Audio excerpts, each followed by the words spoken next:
$200 million की deal Spotify के साथ। आखिर क्यों स्पॉटिफाई ने इनको $200 मिलियन दिए, आखिर ये है कौन? आज के इस वीडियो में हम इनकी पूरी कहानी जानेंगे और ये भी जानेंगे कि क्यों स्पॉटिफाई ने इनको $200 मिलियन दिए। So without getting further delay, let's get started. तो जो रोगन की कहानी की शुरुआत होती है 11 अगस्त 1967 को, तब इनका जन्म हुआ था। और जब ये 5 साल के थे तब इनके पेरेंट्स ने डिवोर्स लिया था। इनके पेरेंट्स सेपरेट हो चुके थे और जब इनके पेरेंट्स ने डिवोर्स लिया तो ये अपनी मदर के साथ में शिफ्ट हो गए सन कैलिफोर्निया, सैन फ्रांसिस्को में। तो जब ये कैलिफोर्निया शिफ्ट हो गए तो इनके अंदर से आया कि यार मुझे मार्शल आर्ट सीखना है, मुझे मार्शल आर्ट्स में अपना करियर बनाना है। तो जब ये 8-9 साल के थे तब इन्होंने अपने मार्शल आर्ट्स की ट्रेनिंग को स्टार्ट कर दिया था। इतना ही नहीं, वो 4 साल तक स्टेट लाइटवेट चैंपियनशिप्स के टाइटल जीत चुके हैं। 4 साल तक वो इस टाइटल के चैंपियन रह चुके हैं। लेकिन कहते हैं ना कि किस्मत को कुछ और ही मंजूर हो तो हमारा कुछ नहीं चलता। ऐसे ही इनके साथ हुआ। जब ये मार्शल आर्ट्स की ट्रेनिंग ले रहे थे तब इनके सेवियर हेडेक्स होने लगा। मतलब इनको हेडेक्स बहुत ज़्यादा हेडेक होता था। इसकी वजह से उन्होंने डॉक्टर से कंसल्ट किया और जिसकी वजह से उनको फिर इस पैशन से उनको ब्रेक लेना पड़ा। डॉक्टर ने इनको कहा कि आपको मार्शल आर्ट्स की ट्रेनिंग को बंद करना पड़ेगा क्योंकि ये आपके जान के ऊपर भी खेल सकती है। जब इन्होंने अपने मार्शल आर्ट्स की ट्रेनिंग को बंद किया तब इनके अंदर से आया कि अब मुझे हायर एजुकेशन के लिए जाना है और फिर उन्होंने एडमिशन लिया यूनिवर्सिटी ऑफ मैसाचुसेट्स में। लेकिन कुछ टाइम बाद उनके अंदर से आया कि that I am not made for studies और फिर उन्होंने एक रेजिग्नेशन लेटर लिखा यूनिवर्सिटी को और फिर उसके बाद उन्होंने ड्रॉप आउट कर दिया। उन्होंने कॉलेज ड्रॉप आउट किया था तब उनके माइंड में बहुत ज़्यादा कंफ्यूजन था कि अब मैं लाइफ में क्या करूँ क्या ना करूँ, क्योंकि मार्शल आर्ट्स में भी मैं करियर नहीं कर सकता। मैंने हायर एजुकेशन को भी छोड़ दिया और मैं करूँ तो करूँ क्या।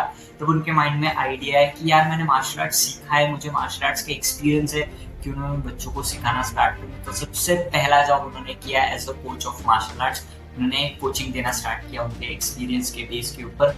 और दूसरा उन्होंने जॉब किया एक लोकल डिटेक्टिव के पर्सनल ड्राइवर बने, वो कार ड्राइवर बने वो लोकल डिटेक्टिव के। ये उनका दूसरा जॉब। यहाँ पर मैं आपको एक ऐसा इंसिडेंट बताने वाला हूँ जो रोगन की लाइफ में बहुत बहुत बहुत बहुत बहुत बड़ा लाइफ चेंजिंग इंसिडेंट है ये उनका, क्योंकि यहाँ से उनका करियर एक अलग ही लेवल पे जाने वाला था। और वो इंसिडेंट है, इनकी एक इंस्पिरेशन थे जिनका नाम है रिचर्ड प्रायर। ये बहुत बड़े स्टैंड अप कॉमेडियन है, ये बहुत बड़े एक्टर रह चुके हैं। ये जो रोगन उनको फॉलो करते थे वो उनसे बहुत ज़्यादा इंस्पायर्ड थे, जिसकी वजह से जो रोगन का जो ह्यूमरस नेचर था वो बहुत ज़्यादा शार्प हो गया था। जब ये अपनी फ्रेंड्स में या फिर ये किसी से भी कम्युनिकेट करते थे तो ये ह्यूमरस वे की वजह से किसी से भी जल्दी कनेक्ट कर जाते थे। फिर एक बार ऐसा हुआ कि उनके फ्रेंड्स में से ही किसी ने उनको बोला कि यार क्यों ना तू स्टैंड अप कॉमेडी स्टार्ट कर दी, क्योंकि तेरे जोक्स यार बहुत खतरनाक होते हैं, तेरे जोक्स कितने हंसाते हैं लोगों को और तू किसी से भी कितने जल्दी कनेक्ट कर जाता है। अपनी फ्रेंड की बात को बहुत ज़्यादा सीरियसली लिया और यहाँ पर उनके स्टैंड अप कॉमेडी का करियर स्टार्ट होता है। उन्होंने सबसे पहले छोटे छोटे स्टेजेस जो होते हैं वहाँ पर जाकर परफॉर्म करना स्टार्ट कर दिया। जैसे वो अपने फ्रेंड्स में बहुत ज़्यादा फेमस थे, जैसे वो किसी भी अनजान से कनेक्ट कर जाते थे अपने ह्यूमरस नेचर की वजह से, अपने ह्यूमरस वे की वजह से। वैसे उन्होंने कम टाइम में बहुत ज़्यादा पॉपुलैरिटी गेन कर दी, बहुत ज़्यादा पॉपुलर हो गए, अपने सिटी के पॉपुलर स्टैंड अप कॉमेडियन हो गए बहुत कम टाइम में, जिसकी वजह से उनको अदर जो कॉमेडी क्लब्स है वहाँ से बहुत ज़्यादा इन्विटेशन आने लगी कि प्लीज़ जो रोगन आ जाइए, आपकी बहुत ज़्यादा डिमांड है, आपकी स्टैंड अप कॉमेडी बहुत नेक्स्ट लेवल की है, आप हमारे कॉमेडी क्लब में भी शो कीजिए अपना।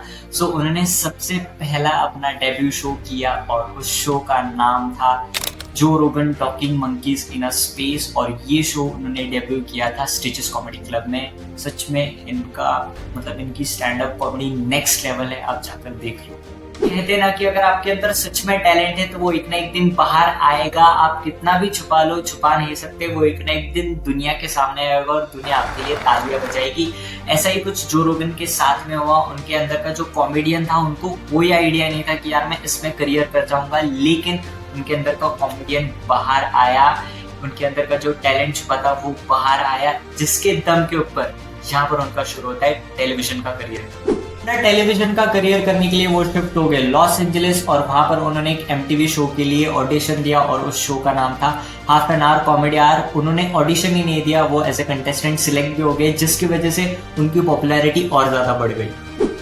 टीवी शो की वजह से जो उनको पॉपुलैरिटी मिल गई थी, उसकी वजह से उनको सबसे पहली टीवी कॉमेडी सीरीज ऑफर हुई और उस सीरीज का नाम था हार्ड बॉल। ये एक बेसबॉल बेस्ड कॉमेडी सीरीज थी और इसके बाद उनको एक और सीरीज ऑफर हुई। इस सीरीज की वजह से वो अपने कंट्री में नहीं 4 और कंट्रीज में फेमस हो गए और वो सीरीज का नाम है न्यूज रेडियो। न्यूज रेडियो की वजह से वो बहुत ज्यादा वाइडली पॉपुलर हो गए थे, जिसकी वजह से उनको सिनेमा से भी ऑफर है और उन्होंने सिनेमाज में भी काम किया है, लाइक जू कीपर, विनस एंड वेगस। तो ये था उनके टेलीविजन करियर का, ये करियर था ये।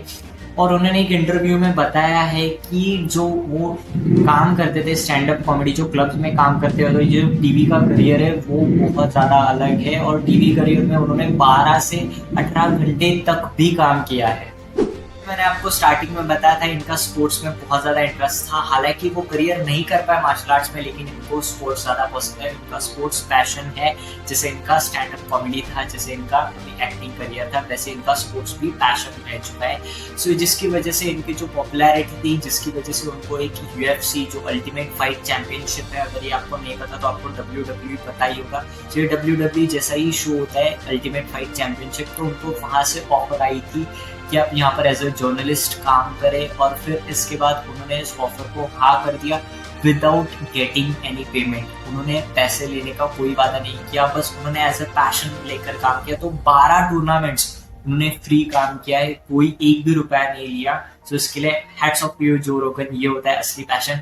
सो इसके बाद उन्होंने एज ए कमेंटेटर भी इस शो में काम किया है। अगर आपने UFC शो देखा होगा तो आपको जो रोगन पता होंगे कि यार उन्होंने ये बहुत अच्छे कमेंटेटर माने जाते थे उस शो के। सो यहीं पर इनका टेलीविजन करियर खत्म नहीं होता है। इसके बाद ये एक और शो होस्ट करते हैं जिसका नाम है फियर फैक्टर। फियर फैक्टर नहीं पता तो आपको ये तो पता होगा जिसका नाम है खतरों के खिलाड़ी, जो कि रोहित शेट्टी ने इंडिया में इंट्रोड्यूस किया था। और ये खतरों की खिलाड़ी जो है वो इंस्पिरेशन है फियर फैक्टर की। सबसे पहले फियर फैक्टर की शुरुआत हुई थी, जिसके ऊपर खतरों के खिलाड़ी बेस्ड है। और इस शो को जो रोगन ने होस्ट किया 2001 से लेकर 2006 तक, 6 साल तक वो जो रोगन इस शो के होस्ट रहे हैं। तो जानते उस बात को, जैसे कि मैंने आपको स्टार्टिंग में प्रॉमिस किया था कि मैं आपको इनकी स्टोरी के बाद बताऊंगा कि स्पॉटिफाई ने इनको $200 मिलियन क्यों दिए। तो आप तो जानते हैं उस बात को। और इस बात की शुरुआत होती है 2009 में। 2009 में इन्होंने क्या देखा कि www वर्ल्ड वाइड वेब बहुत ज़्यादा तेज़ी से बढ़ रहा था, इंटरनेट बहुत ज़्यादा लोग यूज़ करने लगे थे।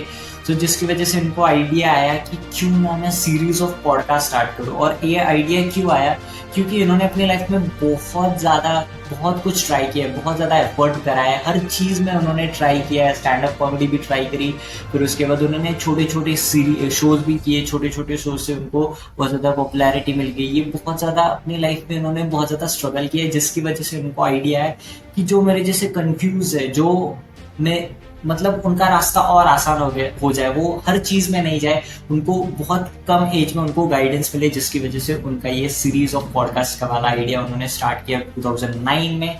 और उसका पॉडकास्ट उन्होंने अपना पहला पॉडकास्ट उन्होंने लाइव किया यूस्ट्रीम प्लेटफॉर्म के ऊपर। और इतना ही नहीं, 6 महीने में सिर्फ ये टॉप 100 की लिस्ट में आ गया iTunes के, सच में। और धीरे धीरे इनका पॉडकास्ट बहुत ज़्यादा फेमस होने लगा, क्योंकि ये ऑलरेडी फेमस थे। तो ये इनकी पॉपुलैरिटी की वजह से जो इनके गेस्ट थे वो भी बहुत ज़्यादा पॉपुलर थे, like Mike Tyson, Elon Musk. और सबसे ज़्यादा फेमस पॉडकास्ट है उनका अमेरिकन इन्वेंटर इलॉन मस्क के साथ में। 68 मिलियन व्यूज़ है इनके पॉडकास्ट के ऊपर, ये यूट्यूब की बात कर रहा हूँ मैं।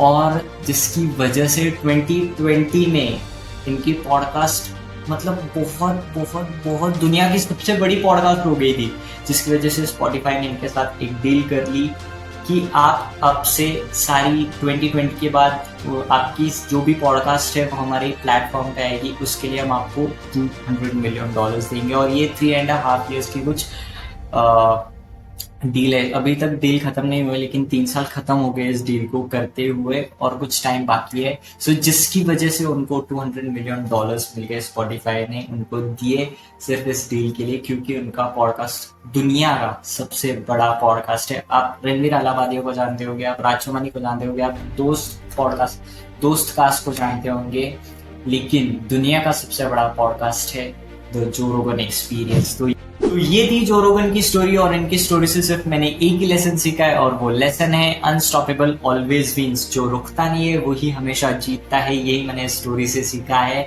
तो कमेंट करना प्लीज आपको ये वीडियो कैसा लगा। अगर आपको अच्छा लगा है तो लाइक करना है, शेयर करना है, और आपको सब्सक्राइब करना है। और एक और चीज रिक्वेस्ट करना हो, एक और चीज कमेंट करना, और वो कमेंट करना है कि मैं नेक्स्ट वीडियो किन के ऊपर बनाऊं, ताकि आप हमेशा ऐसी स्टोरीज से मोटिवेट होते रहे, और मैं भी ग्रो करता हूँ और आप भी ग्रो करते रहे अपनी लाइफ में।